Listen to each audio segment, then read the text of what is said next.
There is a big difference between sounding smart and communicating smartly. School conditions you to believe that sounding smart is rewarded. Reality rewards clarity over cleverness. That's what I want to talk about in today's episode. I want to talk about how smart people can be bad writers and what to do instead. So grab a cup of tea and let's dive into it. Tip number 1 is to write for children, not adults. Just because you are an adult doesn't mean that you should be writing for other adults. What do I mean by that? There was some work that was done in the 1940s by a doctor who established what is known as readability scores. And he examined text to determine what variables made a text either easy to read or hard to read. So this included things like sentence length and word choices and some other variables. And the higher the readability score, the easier it meant that text was to read. In the 1970s, this work was expanded on even more, and it developed what is now known as grade levels relating to the readability of writing. So who should you be aiming to target your writing to? The general consensus is that you should be aiming to have your writing be an 8th grade level or lower. And this is because research has shown, out of America for example, that 80% of the population can understand writing at this level. So that means that whether you are writing for your team members, your board members, or your audience, it is best to aim for an 8th grade level or lower, so your communication can be understood more easily by more people. And this is something that the best leaders have long understood. Carmine Gallo talks about this in his book, The Bezos Blueprint, and he talks about how Jeff Bezos understood this principle well. Under his leadership at Amazon, staff were instructed to write at an 8th grade level or lower.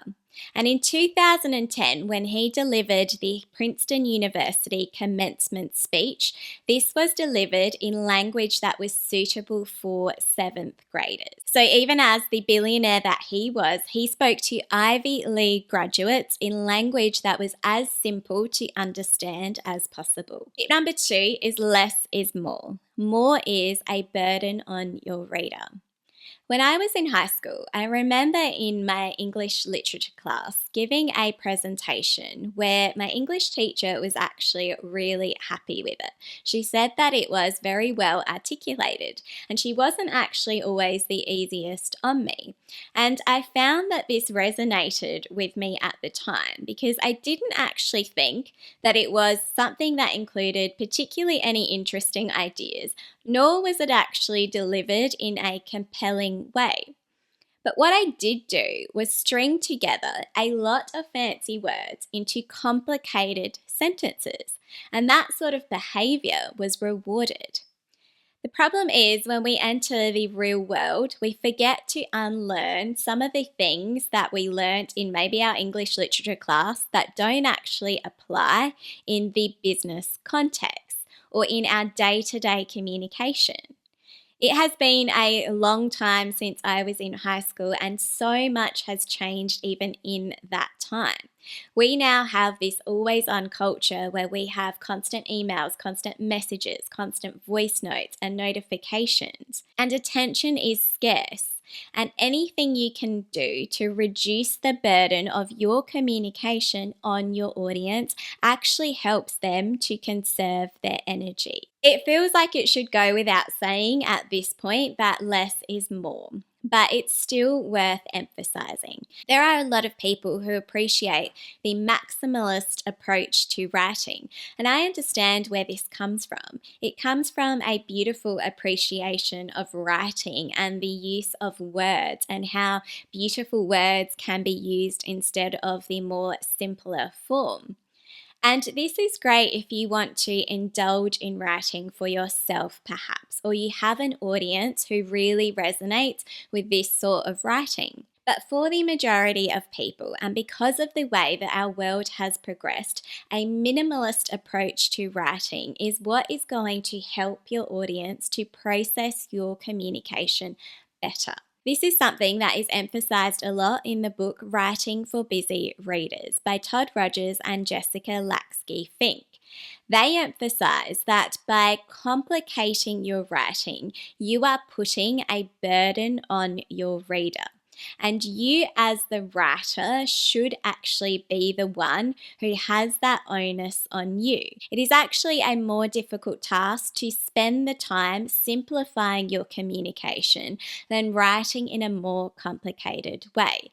As the saying goes, I would have written a shorter letter if I'd had more time. What the research has shown is that when people actually go to edit their work, they add in more things than they take out. But your editing should not be about adding words, adding new ideas, and adding more requests. It should be about removing them.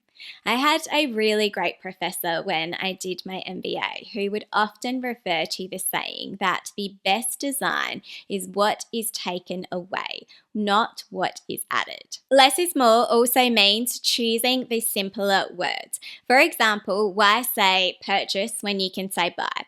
Why say utilize when you can say use? Why say facilitate when you can say help? One of my favorite hacks when I'm editing my writing is to use the free Hemingway app. I just pull this up in my browser and I copy and paste my text into this. And within seconds, I can see what in my writing is difficult for people to read. For example, it will show me sentences that are difficult to read or that are very difficult to read. And it will also help to highlight words where a simpler alternative can be used. Concise writing actually requires you to have this ruthless approach to your editing because it requires you to let go of things that you might have felt attached to but aren't actually going to serve your audience because they complicate the information for them, because they dilute the points that are most important for them to be able to process.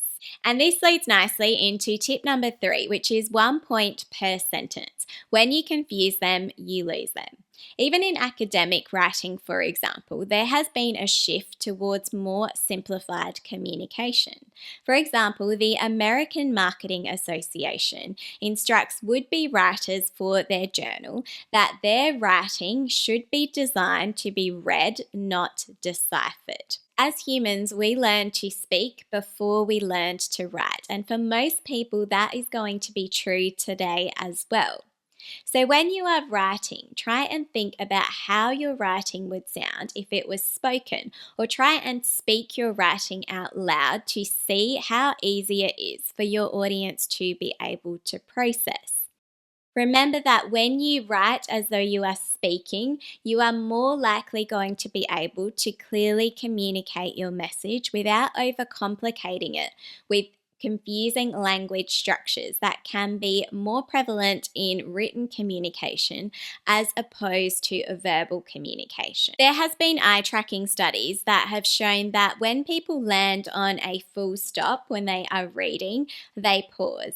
And it implies that when we see a full stop, we process the information that we have seen in that sentence. So when you have really complicated sentences, what this means is that you are making your audience or your reader have to hold multiple ideas or too many things in their mind at once before they can move on to that next thing.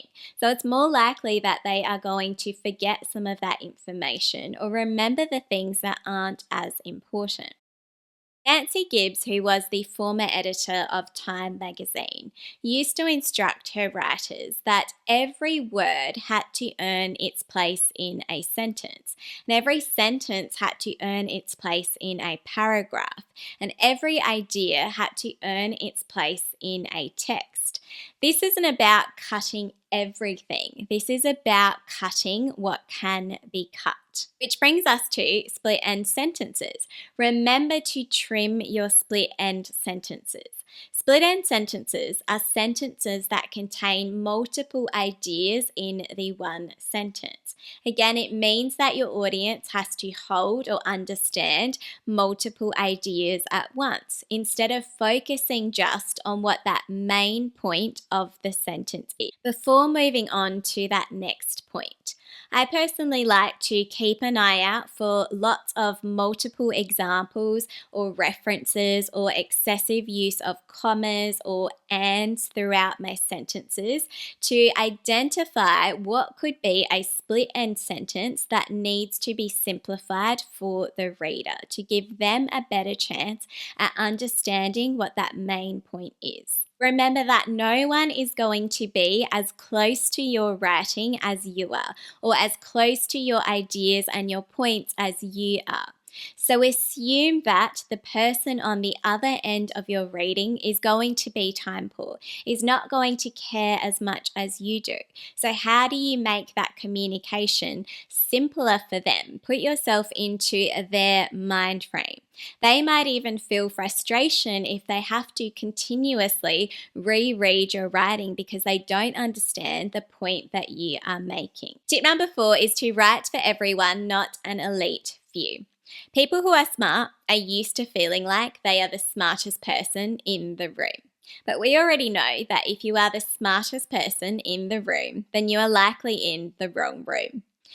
Don't communicate with people with the intent of impressing them. Communicate with the intent of being understood. This is a point that I think is really nicely emphasized in the book Writing for Busy Readers, because they highlight that effective writing isn't just about being clear. It's also about being sensitive, and that complicated writing can actually be really insensitive. For example, it doesn't take into account people that have limited literacy. It doesn't take into account people that have learning disabilities or who might speak English as a second language. So not only is concise writing the best benchmark, particularly in business, it is also the more democratic choice. So if you're used to writing to sound smart, try switching to writing smartly instead. Thanks so much. Subscribe for more like this, and I'll see you in the next episode.